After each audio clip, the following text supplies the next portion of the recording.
Innalillahi wa inna ilaihi raji'un. Kita lihat sajalah para petinggi kita sekarang bagaimana menyikapi hukum. Sebab saya dengar ada bargaining, orang takut teriak maling sapi karena DE maling wedus.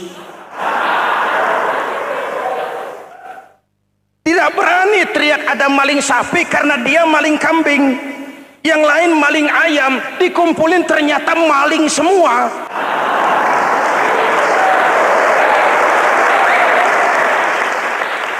Muhammadin wa ala alihi wa sahbihi ajma'in, amma ba'du.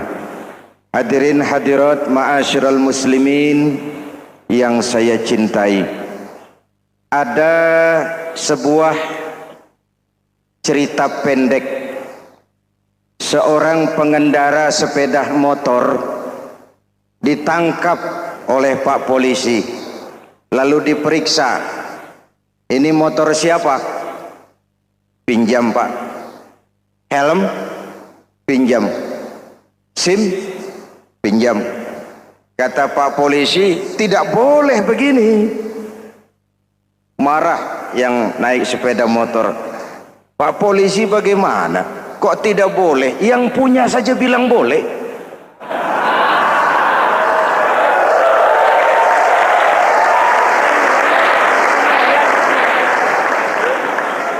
Cerita ini memberikan gambaran bagaimana masyarakat kita sekarang cenderung memboleh-bolehkan diri sendiri, melahirkan permissive society.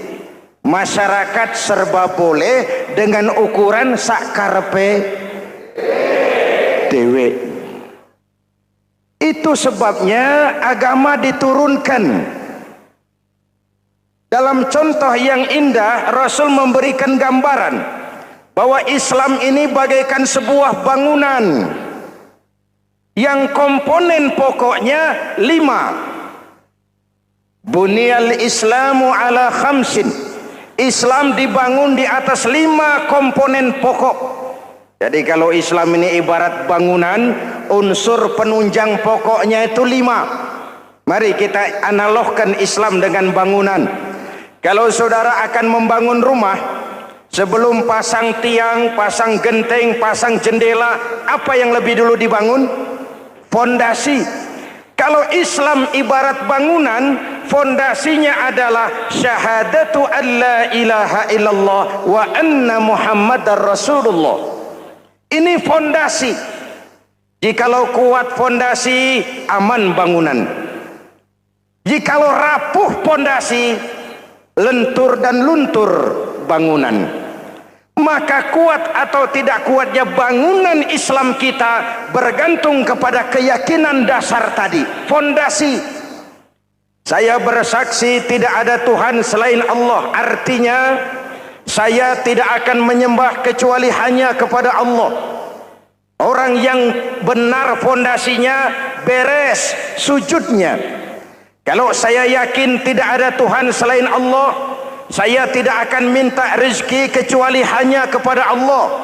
Orang yang benar fondasinya, giat bekerjanya, jauh dari tipu menipu, jauh dari renten, jauh dari riba, jauh dari korupsi, jauh dari judi. Keyakinan memberikan warna terhadap bentuk kepribadian. Kalau saya yakin tidak ada Tuhan selain Allah, saya tidak akan pernah takut kecuali hanya kepada Allah. Saya tidak akan melarikan persoalan kecuali hanya kepada Allah. Saya tidak akan menggantungkan hidup kecuali hanya kepada Allah. Saya tidak akan minta tolong kecuali hanya kepada Allah. Meresap ke dalam jiwa. Untuk keyakinan seperti ini, orang-orang tua kita dahulu berlinang air mata, bersimbah darah, bahkan berkorban nyawa, melaksanakan hijrah untuk mempertahankan keyakinan. Ini intan paling mahal dan ini mutiara paling berharga. Zaman boleh berubah, tapi pondasi tidak boleh goyah. Masa boleh berganti, tapi pondasi jangan sampai mati. Karena iman kita hidup, untuk iman kita berjuang, dan dalam iman kita ingin kembali menghadap Allah Subhanahu. Masih ingat cerita tentang Bilal? Masih? Mengulang kaji saja. Bilal itu budak sahaya. Ketika masuk Islam dipanggil oleh majikannya. Bilal, iya bos. Saya dengar kamu masuk Islam ya? Iya bos. Kok berani-beraninya kamu masuk Islam? Memangnya kamu budak siapa Bilal? Ya budak bos. Bos. Kamu kerja sama siapa? Sama bos. Bos. Yang gaji kamu siapa? Ya bos. Nah, kamu kan ngerti Bilal. Kamu budak saya, kamu kerja dengan saya, yang gaji kamu saya, yang beri makan saya. Kenapa? Kok beraninya masuk Islam padahal kamu belum saya kasih izin? Bos, bos boleh beli badan saya, tapi jangan mimpi bisa membeli jiwa saya. Tuhan boleh kuasai badan saya, tapi jangan mimpi bisa menguasai keyakinan saya. Saya memang benar Tuhan yang gaji, tapi kan saya digaji, saya kerja. Kerja itu kewajiban saya, gaji itu hak saya. Soal keyakinan, jangan ikut campur bos. Kurang ajar kamu Bilal. Biarin. Bilal, begini saja. Kalau kau mau meninggalkan keyakinanmu, meninggalkan Allah Tuhanmu, kau akan kami merdekakan. Tapi kalau kau tetap dalam keyakinanmu, kamu akan saya siksa sampai mati. Bagaimana? Jangan mimpi, bos. Lebih baik mati berkalang tanah daripada hidup bercermin bangkai. Biar saya gugur membela keyakinan daripada hidup jadi penjilat menjual akidah. Itu prinsip.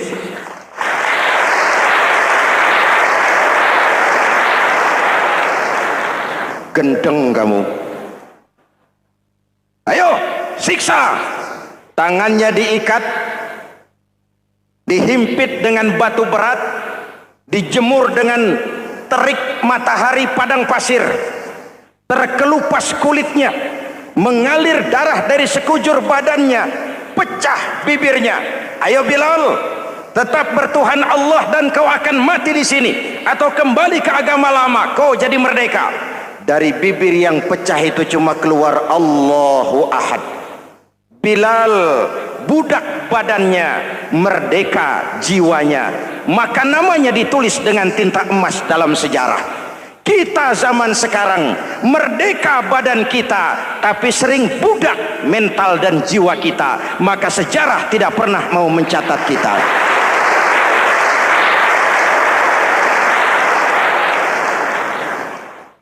Ma'asyiral muslimin yang saya cintai, fondasi sudah.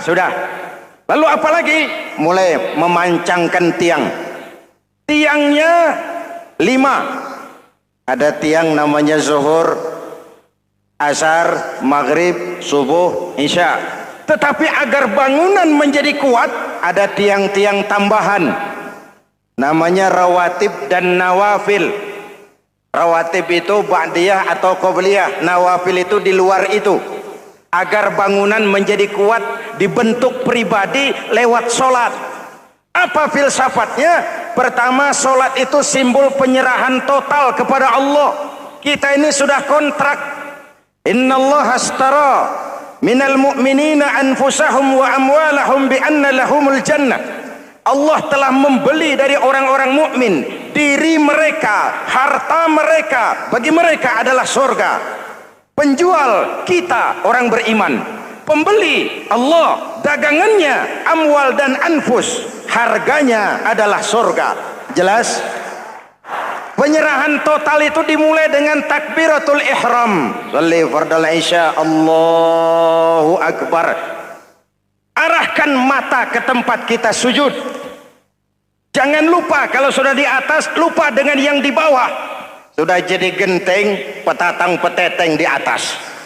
Lalu bilang, merasa capek sendiri, kata genteng, kepada tiang, tiang kamu si enak, kata genteng, saya setengah mati di atas, kehujanan, kepanasan, kadang-kadang anak-anak nakal saya disambitin. Kata tiang, saudara genteng, ngomong jangan sembarangan ya. Kamu kira kamu bisa nongkrong dan nangkring di atas itu gara-gara siapa genteng? Kan saya yang sokong dari bawah. Kamu jadi pejabat tinggi, jadi anggota ini, anggota itu, kami rakyat yang angkat. Jangan sudah di atas kami ditekan. Jangan agama dijadikan topeng untuk kepentingan pribadi. Berpolitik untuk kepentingan agama, ayo. Tapi menjual agama untuk kepentingan politik, itu yang merusak agama.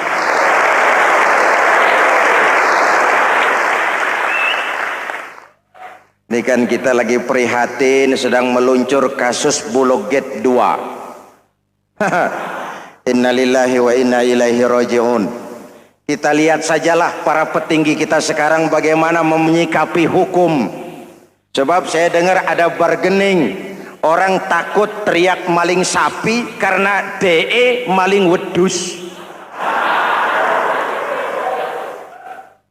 Tidak berani teriak ada maling sapi karena dia maling kambing. Yang lain maling ayam, dikumpulin ternyata maling semua.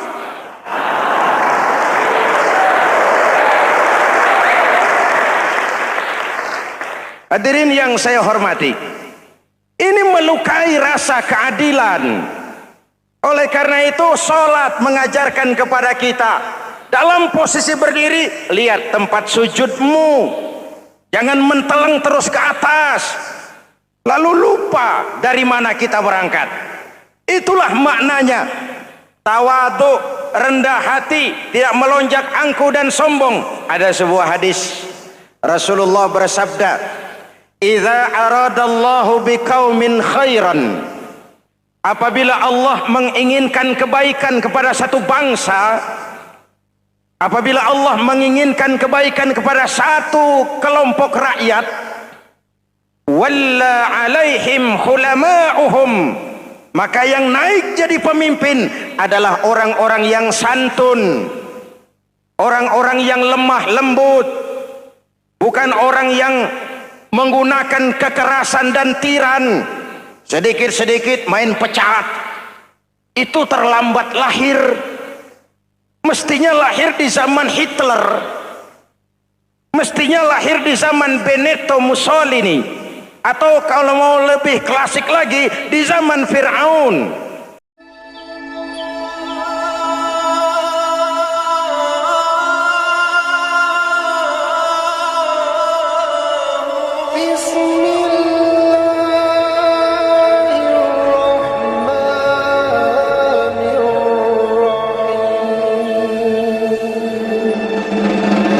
Assalamualaikum warahmatullahi wabarakatuh. Kalau Allah menginginkan kebaikan kepada satu masyarakat, satu bangsa, satu negara, naiklah orang-orang yang santun, yang ngayomi, yang menjadi solusi dan jalan keluar untuk kepentingan rakyatnya, mampu memberikan keteladanan. Saya tertarik dengan pidato Presiden Cina pada saat dilantik. Cina, Presiden Cina pasti tidak tahu Pancasila, pasti tidak kenal Islam, tapi pidato pelantikannya, berikan saya 100 peti mati, yang 99 akan saya pakai buat koruptor, yang satu akan saya pakai sendiri kalau kamu lihat saya tidak benar. Luar biasa. Yang diperlukan sekarang ini keteladanan, khulama'uhum, sikap ngayomi, mencari jalan keluar, bukan memamerkan kekuasaan, memamerkan kekuatan, arogansi, menghormati perbedaan. Itu ciri demokrasi. Lalu wa qada bainahum ulama'uhum, yang memutuskan hukum adalah pakarnya, ulamanya, mengambil keputusan secara profesional sehingga rakyat beroleh apa yang namanya kepastian hukum, merasa hidup terlindungi, aman dan nyaman. Lalu yang ketiga,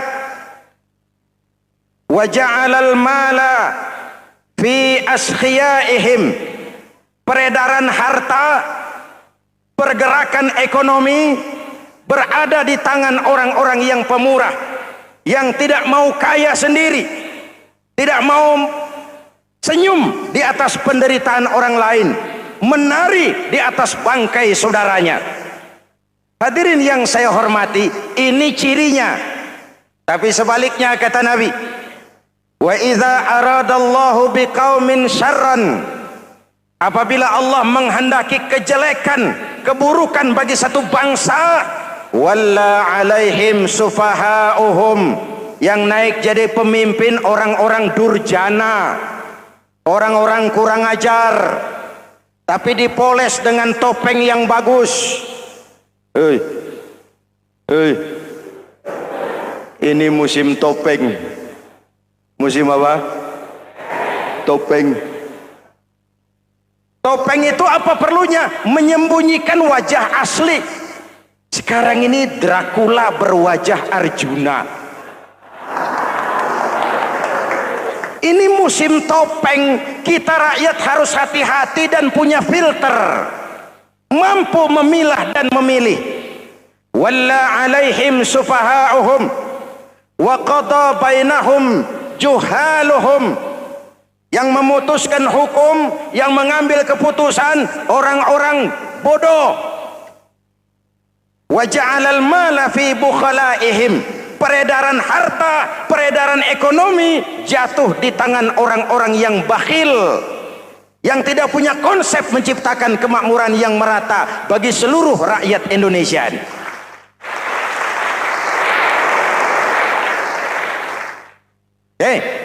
Kita kembali kepada tiang. Ini kan lagi cerita tiang tadi ya. Kalau sedang berdiri, lihat tempat sujud, jangan menteleng terus ke atas. Terserang penyakit tamak bin rakus alias serakah. Nah, selesai. Anggota badan yang paling terhormat ini kepala. Ketika sujud, sama rendahnya dengan telapak kaki. Allahu Akbar, yang besar cuma Allah.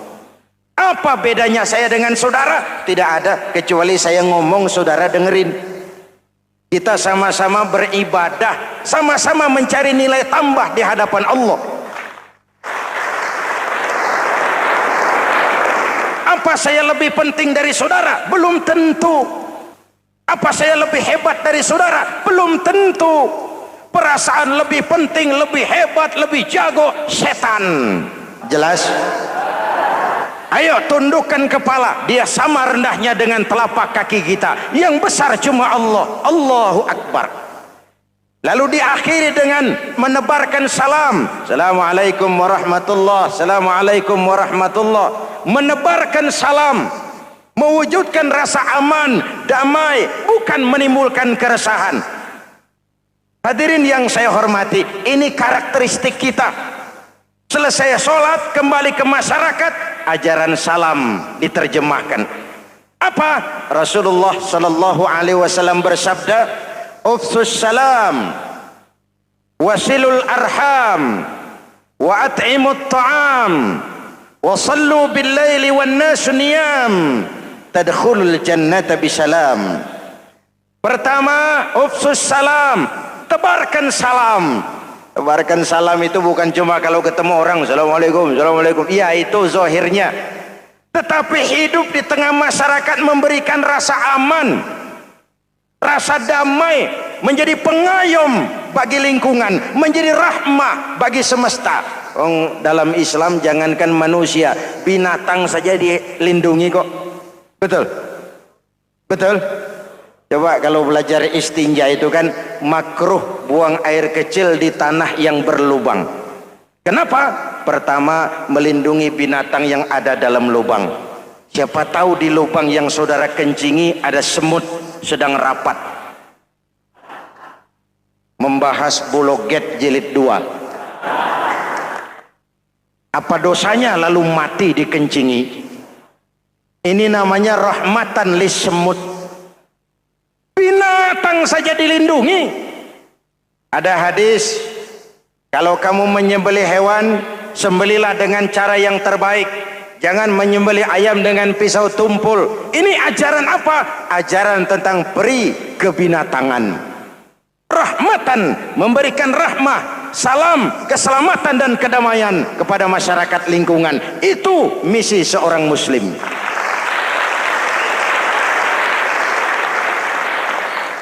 Hadirin hadirat ma'asyiral muslimin yang saya cintai, saya kembali kepada pesan Nabi tadi itu. Pertama, ufsus salam, sebarkan salam. Sekarang ini kan yang banyak sebarkan isu, sebarkan fitnah, hancurkan nama baik orang, hantam orang di mana-mana. Padahal yang diajarkan ufsus salam, sebarkan perdamaian, bukan permusuhan. Cari kebenaran, bukan kemenangan. Lalu yang kedua, wasilul arham, sambungkan silaturahmi, tegakkan semangat kekeluargaan dan persaudaraan. Karena kita sudah diikat dengan tali akidah. Mari kita saling bertanya setelah lewat hari-hari yang dimana kita seperti saling berhadapan, seperti tercabut dari akar budaya kita sebagai bangsa. Semangat gotong royong, semangat kekeluargaan makin lentur dan luntur, dan perlu kita angkat kembali ke permukaan. Silul arham, sambungkan semangat silaturahmi. Wa at'imut ta'am, berikan makan orang-orang yang kelaparan, mempunyai kepekaan dan kepedulian. Jangan menari di atas penderitaan orang, jangan tersenyum di atas isak tangis tetangga. At'imut ta'am, mempunyai kepedulian yang tinggi. Wa sallu bil laili wan nasu niyam, bangunlah di keheningan malam ketika orang sedang tidur. Istilah saya, kalau mau telepon Allah, jangan lupa nomor teleponnya itu 44342. Jumlahnya 17. Zuhur, asar, maghrib, isya, subuh 44342. Jangan ragu-ragu. Kalau angka cukup, telepon sambung. Kalau angka kurang, hati-hati salah sambung. Pak, mau sambung yang lebih cepat bagaimana? Bisa. Selain nomor itu, coba pakai sambungan langsung jarak jauh. Namanya SLJJ. Kapan? Tengah malam. Kenapa tengah malam? Lebih murah. Lebih murah. Saluran kosong, telepon jarang yang pakai, orang banyak tidur. Wa minal laili fatahajjad bihi nafilatan lak asa ayyab'atsaka rabbuka maqaman mahmuda. Nun, di keheningan malam bangun. Seperti bapak-bapak, ibu-ibu sering bangun tengah malam ya Bu? Ya. Ngapain? Kalau bangun tengah malamnya sih saya percaya, cuma urusannya apa? Kira bangun tengah malam mau tahajud, malaikat sudah mau nulis, cuma buang air kecil, tidur lagi. Hampir salah tulis saya.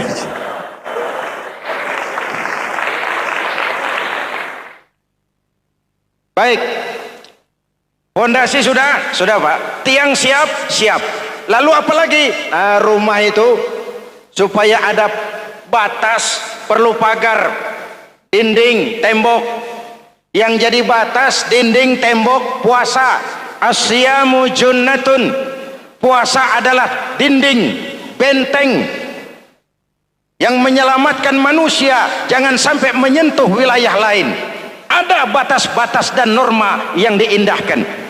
Selesai, tembok, dinding, selesai. Pagar, selesai. Lah rumah itu supaya bersih, kan harus ada kamar mandi, jendela, pintu, yang fungsinya membersihkan zakat. Kalau dia zakatul mal, dia bersihkan harta kita. Kalau dia zakatul fitrah, dia bersihkan jiwa kita. Kalau dia zakatul tijarah, dia bersihkan bisnis kita. Kalau dia zakatul ma'adin, dia bersihkan barang tambang kita.